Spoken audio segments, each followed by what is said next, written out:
Et ce monde naza envoyé spécial il y a Diableté. Cher abonné tout ya film na film dans bolanda pegi tita marambo roloba c'est vraiment intéressant. Donc pegi tita naza parfait na une mission moroté parce que comme on a tina kita moso na ki mission peut-être na ngana komaté mais si on a comité na kati ya plateau ya film na film ça veut dire que na ki na mission limité par celle de la gloire, le regard par celle de la shit. Quand il y a pegé titan dans ce film, je pense que Bachar Internet va moni. Déjà par rapport à l'humilité, que vraiment j'avais beaucoup sali et j'avais beaucoup parlé. Mais sans moni pegé titan le lobo, c'est par rapport à Nena Lobango, je me suis lancé dans la carrière professionnelle. Donc je vais arranger avec tout le monde. Mais sincèrement, on a besoin de monopoliser la parole, on a besoin de l'obati. Simplement, on va comprendre que pardon, on a déjà koya na fimu na fimbu, koya koleka na kati ya plateau ya fimu na fimbu. Ici, c'est 7 heures des hommes, chaque personne a ses qualités, ses défauts. Vous ne trouverez nulle part au monde une personne qui n'a que des qualités et sans défaut, à moins qu'il soit Dieu. Moi, de ma part, au fin trop, au fin de ma limbisio, on a la famille chrétienne, de ma part, on a limbisio parce que ma fille, au fin de ça, on a appelé l'oroté. Oui, on a le barano, on pèse le longimbo de bâton à Moukongo. Mais c'est mon corona, je m'en fous. On a qui pas coco. Par rapport à l'image, qu'est-ce qui se passe entre toi et Nasarato là? Vous avez de temps à autre, vous passez un bon moment, tout le monde a besoin d'interview, vous insulter, tout. Votre mésattente et compréhension, c'est dit à quoi? Mais Tinaye a pas Ken Piana pour te dire que je suis sanctifié. Donc naza vraiment mutumoro boy, on a minute sonné na katia plateau na bino boyambinga na komi muto naza sans problème. Nga fo beta raso beti na YouTube obeti Ken Piana obeti Peggy Titan obeti Jubek obeti par exemple obeti nani babe ngena ni Jires Malele ozo comprendre nga na Peggy Titan na inaperçu te na garçon on a rose la jamais utilisé. On a bien Mikolo Karaba la sorcière. Ozo comprendre ba misangai Peggy Titan nga bema batumsu na presse le lozo mona bato belé bana presse en ligne c'est Peggy Titan. Baza belé baza bachuke baza ba mame mili baza ba patapouf on a lelo mutu na sali na émerger bango na yé vraiment au balobake na yé par rapport ya fardeau na memaki ozo comprendre na ki na fardeau na ina mukumba babiloko mususu ele kanaka tobo ite le linge ça c'est lave en famille ngai naza muto orgueilleux te so naza ki orgueilleux na ko ya ati si na filmu d'abord c'est ma visibilité et fardeau na memaki le pardon libère ba o ba benga ngai yuma ba benga ngai yuma na lingi nzela na ngeza sembo pona Paris ezo zelanga Belgique ezelanga Suisse ezelanga bat ba zelanga na poto. La parole s'envole, les écrits, les images restent. Est-ce qu'on quitte Bissoté? Collaboration, ça reste pour la vie. On a besoin de temps comme Moutouté. Simplement, on n'a pas Ken Piana avec toute sincérité. Vous voulez m'envoyer Likonda, tu m'envoies Momi. Likonda na Simba, Likonda, Nzele na Banzele na Paris, na Suisse. Nzele te Banzele. Na Banzele. Naza bongo tala no bota no tainanga peut-être na matina kitia Bachar Internet bota no tainanga bomoni tainanga naza vraiment normal peut-être na matina kola film mais fa bozwanga donc vanda bona reste pas plateau donc naza na taille mo na pesara na mesuraka 1m59 Alda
on a se détendre avec un pacte d'idéologie. Yangoyo chez Djonganganda Taba cadre kitoko pour na kolia pe komela avec un pacte toujours oyo abongisa libino ba spécialité ya kitoko weba ko banda mokolo ya mardi jeudi chez Djonganganda Taba ba fongola ka partir à 17h tu 23h awa spécialité ezalinde tabande tabae olien taba ya moto na kwanga ya mungwele pilipili ya kobweta suka na feeling chez Djonganganda Taba awa musale salama kitoko tunanga nini chaque week-end babengi yango weekend live c'est-à-dire ba chanteur oyo babanda ko beta ba concert awa pona ko sepelisa bato lokola mokolo ya vendredi tozalina Suzuki Luzubu 4x4 grand chanteur de mon pays oyo akosepelisa bato na bakunga ya deux fois te oza koyoka musique oza kolia ntaba pe oza komela pe chaque samedi tozalina animateur ya monene ya mboka na biso Congo CNN Alligator bakiselaka ye calibre 12 yende asepelisaka bato awa avec un pacte na idéologie pe dimanche sombele suka bisanga avec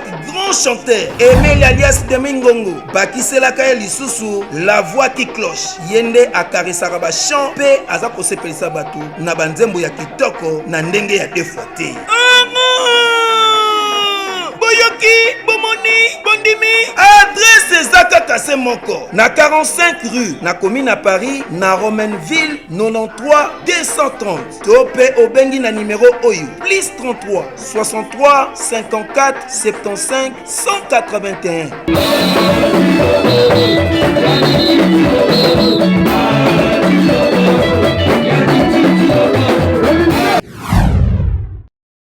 Merci na banyos bazuli bakwa Rolanda biso na fimbu news de Ken Piana pito pale babi oza site impact na idéologie parce que TV za radio temkolo TV comme radio nga de Jubek frappe encore no buka caméra kini polémique biso to bomaka moto na pétrole par rapport à image na plateau na nga na za bongo na Peggy Titan na yebi bokamwe belé est-ce que bolanda vraiment Peggy Titan na plateau film news ya Ken Piana pito pale ayo ko sala nini Peggy Titan bonjour. Ouais, bonjour Nafimbu, bah cher abonné non so balinga Nafimbu pe bonjour na Yojubek, bonjour na Ken Piana, le pito palais parce que babi que Peggy c'est un garçon makambo. Donc il faut comprendre le parallèle de la presse congolaise d'adjoint de la presse intelligent né babenganga. Merci beaucoup na babengaka Clairbo Boula parce que ce monde naza envoyé spécial il diableté mais vraiment avec un cœur net né na awa kat Nafimbu parce que ba te belé ba comme Clairbo Boula le million garçon de Paris, il y a le Babyface et le Ngabana Miké, puis ainsi que Henri Modogolongo depuis Canada na Pessiomo depuis na vie na agent Chambaredo. Donc on a battu tout, ba cher abonné tout ya film dans Bolanda Peggy Titan Maramba Roloba. Ah, c'est vraiment intéressant. Et ça très intéressant par rapport à image sur là-bas sur l'autre solo pas on te dégage Titan na évité par rapport à image oye na film pembe na biso oye pembe na Ken Piana pito pale na évité aux émissaires une personne chargée d'une mission plus ou moins secrète aux envoyés chargés d'une mission pèlerine suicide oye mission te pembe na biso. Jamais dans la missionné, jamais pe dans la mission parce que on a Peggy Titan dans ma boro pamba, batutu bazola nangai partout dans le monde, Henri Modogolongo ayebi, Clairbo Boula ayebi.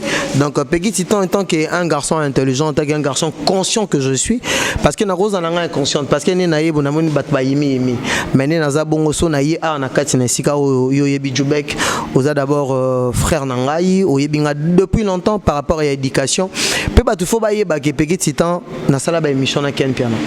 Quand on a bandara marambo bat bazalarate na sala émission na Ken Piana il y a deux photos na rolo bangote mais si na yebo c'est parce que pour nous ça la visibilité dans peu pour copier ça on était dans ngai par rapport à Peggy Titan ba que non garçon mon embrayé si na na kata film boza pour na lancer message na ba chaîne internet nous se barotala ngai mais des debi émission dans le bango tout le long il y a émission donc Peggy Titan na parfait na mission moroté parce que comme na ngati na kitambo so na ki mission peut-être mais si on a comité na kati ya plateau ya film ça veut dire que na ki na mission te donc on a qui vraiment à cœur ouvert donc pour na lo marambo na zanango pour le bambo zanango par rapport à image obi Ken Piana za makambu aza danger tout le monde rapenza qui ne kabona na deux parties Karim Mokonzi ba soda na ye Ken Piana na ba soda na ye et puis namona ofinga Ken Moitro abimisa ba leader makasi wanga de Joubek frappe encore soda makasi ya tongo lobaloba manga pasi minungai ba manike abisi ba lorachou mawete de cours de jambes dame abimisa ba malika manya bon lelo yo pembeni ya Ken Piana monike batutu ba yimi on a évité bon par rapport à l'insulte nyonso benjure nyonso au retirer en côté devant la caméra tant que Ken Piana doyen na yo asien na évité un pardon sincère garanti ça qui ko bande la lisusuté ko insulter Babi limité par celle de la gloire, le regard par celle de la shit. Koya pegé titan na film, je pense que Bachar Internet va moni. Déjà par rapport à Emilité, que vraiment j'avais beaucoup sali et j'avais beaucoup parlé. Mais sans moni pegé titan lelo boy, c'est par rapport à Nena Lobango, je me suis lancé dans la carrière professionnelle. Donc je vais arranger avec tout le monde. Pardon Naya Nayo, devant le micro, devant la caméra, ça sera bien, tu es intelligent. Mais je te dis, Ken Piana Ebi, Ngai dans la deuxième émission dans la salle internet on a Isaac avec Ken Piana. Première émission dans la salle paix à son âme. Mon vieux Obaboma et BCBG Sundabas. Après deuxième émission dans la salle Ken Piana. Ngazana Ken Piana. Peut-être bat ba éviter. Nazana Ken Piana. On fan na Ken Piana ma bouille. A titan bato babenga. Ba o banani. Ngapi na coacher coach neza bongo bateau te mais sincèrement on a besoin de monopoliser la parole te na besoin de l'obati simplement ba comprendre que pardon nga déjà koya na fimbo koya koleka na kati ya plateau ya fimbo ba ba l'étonner tu vois le problème c'est quoi le pardon babi pardon le pardon libère peut-être ba baromo na nga naza yuma mutute peut-être nga leloni naza bongo na ndenge na vie on a vivre vie quotidienne na c'est dépendant na mutute Joubek oyebi naza garçon mon naza complet puis en plus le internet on parle de moi so moninga na ndimi ya pa Ken Piana peut-être il y a quoi minimiser ngai aromonara garçon aye mais je sais ce que je fais donc naza un appel envoyé spécial ya mutute to envoyé du diable naza mutute je suis venu on sara un système mabou na ngeza pembe naye parce que nayebi ke carrière nanga donc on a parmi ba chroniqueur to ba journaliste oh lelo ba fongola nzela qui chroniqueur fois qui potazon à Kinshasa donc Peggy Titan envers Ken Piana c'est pas quelque chose à minimiser déjà c'est mon grand frère aujourd'hui il faut respecter le gars qui ont vécu Ken Piana a commencé ses boulots avant moi je fais une année 6 mois aujourd'hui j'ai un an à l'internet les gens me connaissent donc par rapport à Yabande Konyo so bana katsa fimbo na fimbo na linga ke o nyo so yebi ke Peggy Titan blessé à lesaye vraiment à excuser Peggy Titan par rapport à Nzambe parce que auto vivre au isa hasard nga même ngamo j'étais surpris que na eba été que aujourd'hui dans un katsa fimbo na fimbo mais tellement na zambo na moni Joubek yebi que tout ça on a relation depuis longtemps tout ça nos relations te malgré batakination mais tu m'as jamais répondu tout cela nayo donc pour te dire que je suis un garçon éduqué si aujourd'hui je suis comme ça na linga ke bandeko tout bazana kata fimbo na fimbo ezala nani Maniké, Lorachou, Nani Manya Malika. Donc, Bango tout. Peut-être au Babo et Amen, dans un frère Navango. Tous abisso de Nabiso Congolais. So Bamoni déjà Peggy Titan Yebo. Ça veut dire que non, Peggy Titan aïe dans un likam namutute. Donc, Nabi que et aux alamois dur. Mais nga Peggy Titan na solana batu Nabi que Barolim Bissanga étant que frère Navango. Là, tu as totalement raison. Je ne dis qu'on ne vient pas. Et puis, l'erreur est humaine à tout le monde sans discrimination raciale ou détail. On est des humains. L'erreur est humaine à tout le monde. Présence nanga isa parce que Ken Piana Bungi Sara grand-père nae Peggy Titan était absent mais aujourd'hui par rapport à la référence pena regret nango parce que le bi trop continuer comme maman boité on a envie de changer cette presse tout ça a besoin que maintenant mutu azala à collaboration na mutu nyonso soki naza awa peut-être batonso ba miser donc na c'est dépendant na mututé je ba que yebi nanda garçon mon son abi naza complet c'est trop dur mais nanda garçon moi moyen de vivre vraiment nango na vivre na ndenge nanga donc naza utiliser pe na mututé donc soki na yé devant Ken Piana au moni question qui nakamwe parce que maman tunga na sala raso Ken Piana ko ya mangati mais ça yambik Peggy Titan ça veut dire que ezana moi considération mon boy aibi que Peggy Titan adaleki donc yango wana il faut la bongo donc batu baka moitié ça n'est que le début mais batu va comprendre qui est Peggy Titan c'est nous que le débat va comprendre qui est Peggy Titan ah vraiment ba raison ni ne pousser yo au kabwana na Mike Lokamba Non, na kabouane na mututé, ils ont justement conscience. Au quitter site. Non, ils ont conscience. Peggy Titan travaille na Congo température. Place na salama kambu. Donc Peggy Titan, ils ont conscience. Il y a quoi parce que tout le monde a qui va guerre, discute. Au moins, ils ont biloko mo balobi, so peut-être yoye ba ngote nzambe o aza mozali si ali colonacier. Rose dans un problème peut-être mamozo marché. Je veux qu'il faut ba ngo Peggy Titan plein d'ambition. En plus plein de courage et solo on a ndimi que Roya et pas Ken Piana batba mon ango hasard. Je viens d'une famille chrétienne donc je suis chrétien, je sais pourquoi ce que je fais ça parce que na mona ki ngapi na zana na problème Ken Piana te na biso de le début que Ken Piana zala parmi bateau ya manga facilement na presse lelo wana kuna zala kutu na combo te lelo na zala ngo na solo la na Ken Piana ya accordanga titan sala émission nanga ayebi donc on a moniqué marambo ezana importance te ngaza besoin de tracer chemin nanga malamu parce que lelo na zana ba contrat partout dans le monde na ba Australie na ba Moscou puis en plus naza agence naza directeur ya agence mo songolo on a rolobate donc ti o monique mutu mo a poussé ngati na sur Victor la Bombaski ayebi nabi non il faut na kutana Ken Piana pour na ko réparer ba ozaki ba blessure donc so na yebo eza vraiment avec toute sincérité na rectifier ka mon lobby que naza envoyé à mututé muto ko lésé mais Peggy Titan babi limité pour ça la gloire l'orgueil précède la chute donc na yi awa pour na sincèrement avec tout un cœur au balobakateur cœur fragilisé donc on a un cœur mot brisé et on n'a pas Ken Piana pour vraiment tout réparer parce que nous avons que Ken Piana a parmi bateau bataille sur internet ngape Peggy Titan et Djoubek toi aussi Laura Chou bamanyango donc on n'a pas de problème donc naza na problème na mututé ou eko lésé mais je sais ce que je fais peut-être bato ba lo ba Peggy Titan pas Ken Piana peut-être ba étouffer muta ba étouffer ngate ngana tambola na Jésus-Christ na linka na sala o balobi que le pardon libère donc on a sincère na maloba on a zoloba. Il n'y a pas de quoi à t'inquiéter, à te soucier ou à pleurnicher parce que l'erreur est humaine à tout le monde sans discrimination. Du nouveau à Kinshasa, pour vos séjours et réservations, une seule adresse. Flat Hotel HP, situé dans la périphérie de la capitale congolaise, sur l'avenue Makanza numéro 10, dans le quartier Kimbangu, commune de Kalamo. Un espace de plaisance pour vos détentes et rendez-vous d'affaires ou amicales. Venez passer des moments agréables et inoubliables dans nos appartements de luxe équipés d'une connexion Wi-Fi 24 heures sur 24. Pour l'électricité, il n'y a pas de souci. Flat Hotel HP met à la disposition de son aimable clientèle un groupe électrogène industriel pour la desserte en énergie. Et encore, un restaurant de qualité pour savourer la cuisine congolaise et étrangère. Son bar muni de toutes sortes de boissons rafraîchissantes et vos cocktails préférés. HP Hotel, doté d'un charroi automobile pour vos courses journalières à des prix hors concurrence, vous récupère à partir de l'aéroport et à l'endroit de votre choix. Pour tout contact, appelez au plus 33 605 384 625, plus 243 82 601 0438. Pour mieux vous servir, HP est doté d'un personnel qualifié prêt à vous servir. Chez nous, les clients et rois. Flat Hotel HP, vivifie la vie. Ici, c'est 7 heures des hommes, chaque personne a ses qualités et ses défauts. Vous ne trouverez nulle part au monde une personne qui n'a que des qualités et sans défaut, à moins qu'il soit Dieu. Moi, de ma part, au fin de trop, au fin de la limbisio, on a la famille chrétienne, de ma part, on a la limbisio parce que ma fille, au fin de la paix, l'oroté. Oui, on a le barano, on pèse le longimbo de bâton à Moukongo. Mais c'est mon corona, je m'en fous. On a qui pas coco.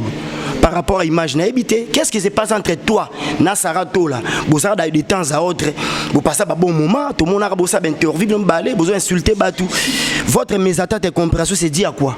So mon film par rapport à Fardon à la mémaï na Mukongo, na mon que j'avais problème avec des gens en plus, na problème na Ken Piana. Oazali parmi ba garçon oyo, lelo ba chroniqueur lelo, bazo talimapé na internet.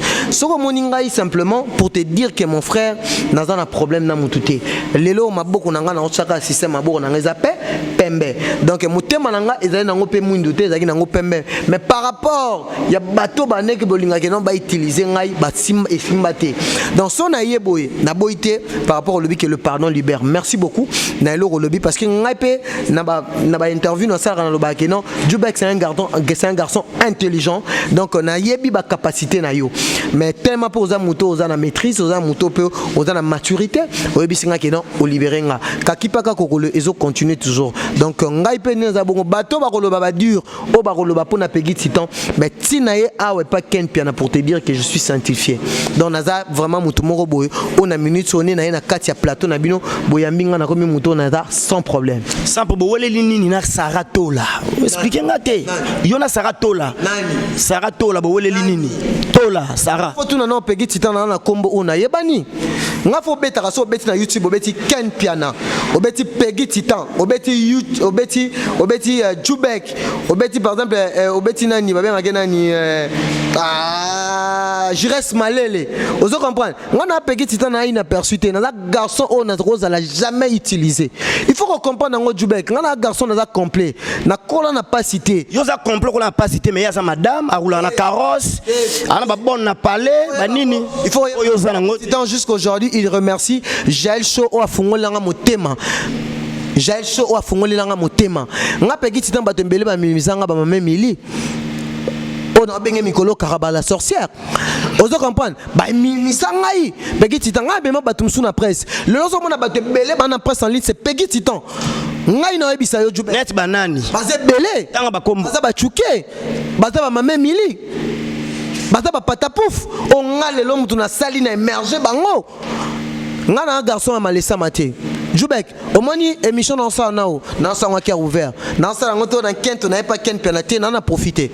Parce que si on bima ah ya te que non ça oh viens nini, solanga mo eloro mo wete, na garçon bon wete. Na avec fardeau na memaki. Na memaki mukumba. Joubek, na garçon déjà na chroniqueur lelo, na pesa au balobarake, na pesa goût, na ba journaliste ba ki na poto bazon à Kinshasa. Kenda poto précisément aux Arnamborani. Dans la Saint-Pétersbourg na Russie, na kena Arménie, na décembre na kena Arménie, na Europe. Vous comprendre. Et en plus nana papa nanga ba Chiko Moucheni, nana ba Jolili Atala. Yo konseka nga mutati ninga te. Peut-être même sous on dirait que na yé vraiment au balobake na yé par rapport à fardeau na memaki. Vous comprendre. Na kena fardeau na ina mukumba. Mais Sarah peut voyager babi est-il paré à voyager? Ma voyage pegi titan eza mbolo ba pegi titan ma voyage te. O maninga ata na internet na ke voyage te famille na ngai bimisa mbongo na voyager. Ah bah tout internet ka famille nanga nga famille nanga papa nanga na maman nanga bata capable ya bimisa mbongo mais na bundara na Kinshasa na responsable na père de famille. En plus, Internet, je n'ai pas fait même 3 ans. Tu comprends? Vous comprenez? Nalobi que Joubek, au moins, Babylore Moussous et les Canara, Tobo ite le linge, ça c'est lave en famille. Ngai naza moto orgueil te. So naza ki orgueil na ko ya ati. Si na film d'abord c'est ma visibilité et fardeau na memaki. Au moins peut-être beaucoup monopoliser bolbi peut-être boche titre mon bruit. Mais ce boche titre bien, bah comprendre le pourquoi pegi titre dans non ils sont fardeau. Obelo balbi fardeau eza mon kumba. Nga ken pena répondant ngata mareka émission mo basala gina mo na mo boy dans lobby yango simplement c'est que j'ai répondre que pour kilo ya zaranango le problème est kilo legi makasi le problème est nini omoni ngai na yana ba babi l'homme prudent vend le mal de loin mutu sangwa yé azolo ba mamoza na mutema nga na boya ngote nga na tanga kombo ya Malikat na tanga komba le rachute est-ce que na boyango siko yebisanga naza garçon ambitieux et en plus courageux na ya muta poussé ngate c'est moi qui a dit appeler Ken Piana na lingi naza mimizete na lingi te naza na ba limite moko boité ozo comprendre au moins lelo naza garçon oh lelo sochi na Kinshasa o aza plus aimé na kati ya YouTube mais bato bazo expliquer nga za na problème na Ken Piana te to ela nini. So tali le lokoti na site info plus au monde ba émission na Ken Piana 2 fois na ba photo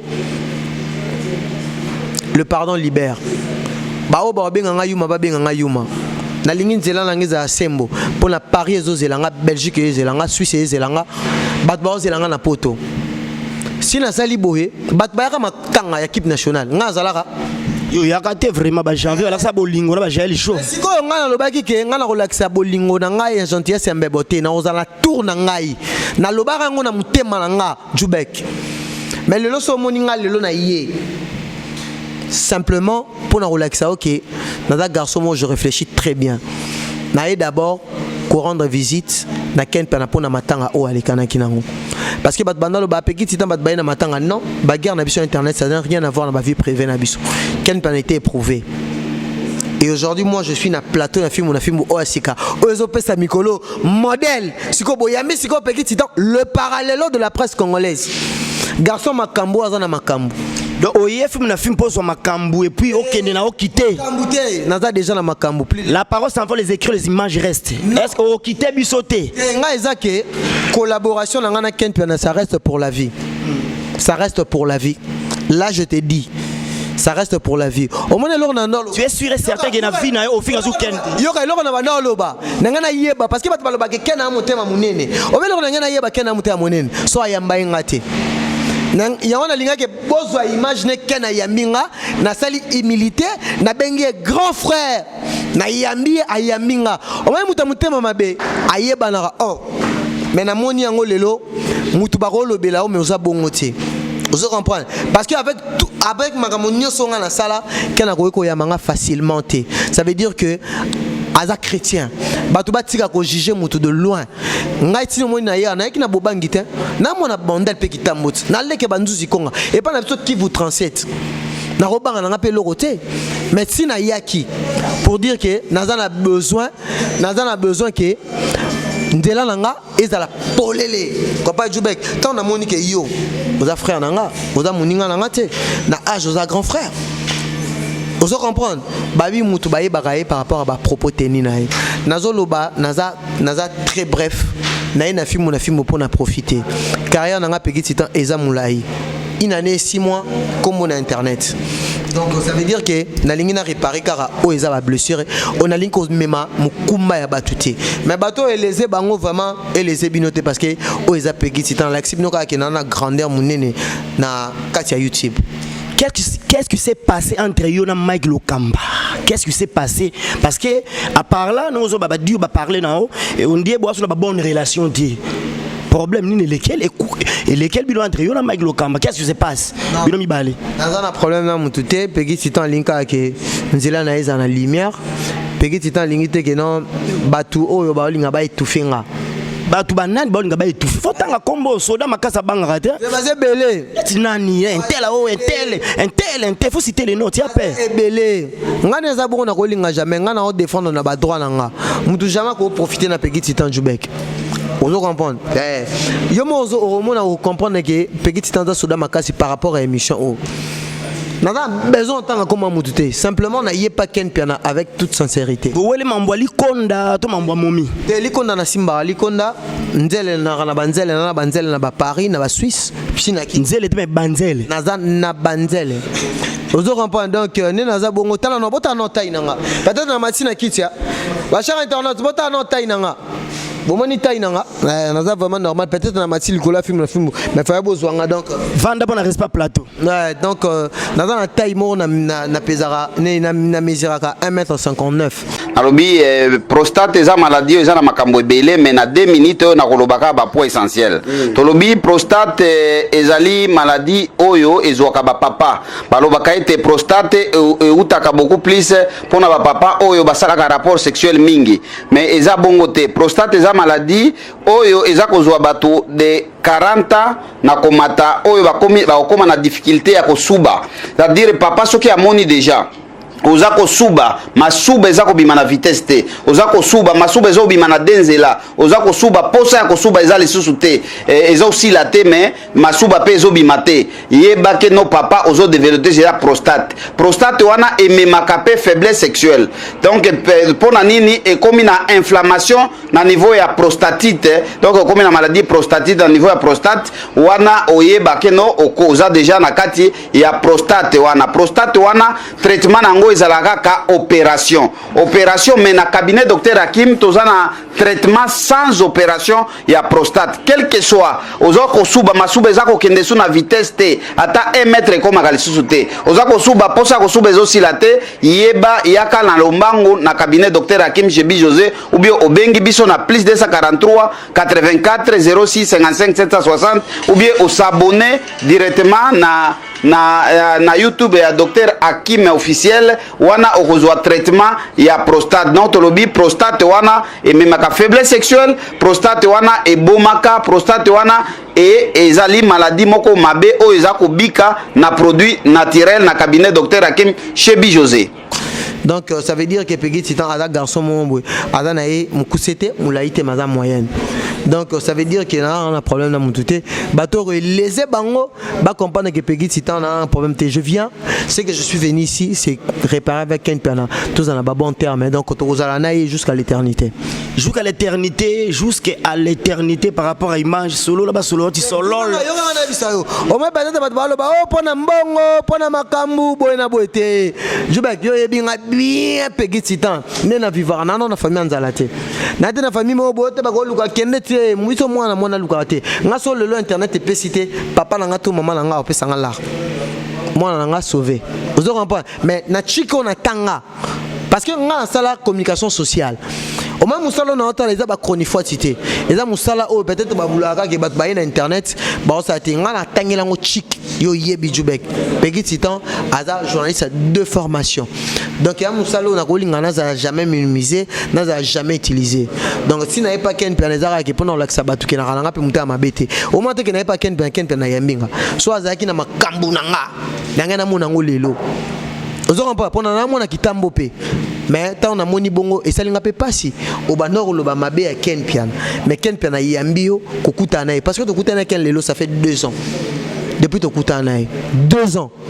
Est-ce que vous moni mutokena beaucoup de temps après 2 ans au loba ni nae donc ezana ngo mabete bato les bato te tolingi de tout mais maka presse boy marambo donc soza kana guerre na batu zana guerre na batu donc ngai simplement ba sœur na ba frère ya fimu na fimu lelo ba komi bandeko nanga dans un problème na bango te je sais ce que je fais donc na yena ngape na mission mutute conseil européen sandelo zo Mike Lokambo lelo akoma pona tala mafatanga ka kombo ya Ken Piana.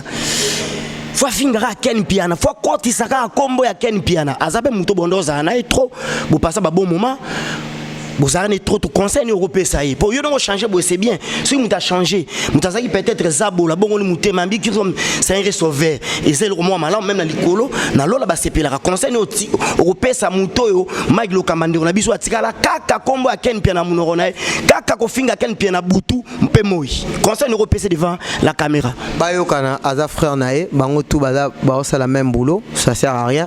Bayokana na bango donc yé pas autant mandenge nae, pe kifu na fimopé les popicier 50 000 abonnés donc batale bayokana et ngana repé ça conseil à ma bête parce que nga déjà na une repentance ce qu'on appelle ça conseil à ma bête point bayokana bataba frère.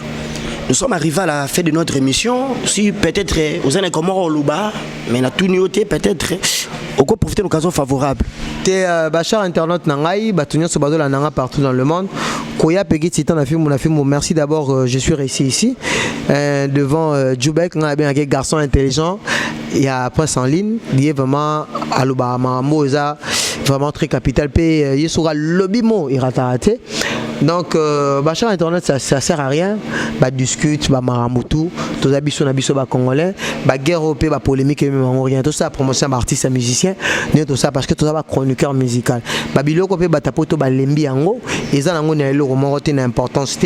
D'abord je remercie Ken Piana parce que ayambing avec toute sincérité, son azagi pezagi ngabule on dirait 12 mois Rosala, mais 12 c'est ça nango té. Na yena ngape Ken Piana ayami ngape Titan. Donc ça veut dire que na luka kana réparer. Donc ba sœur nanga balorachou, ba malika, na ndeko na bango. Babi le linge ça c'est lave en famille.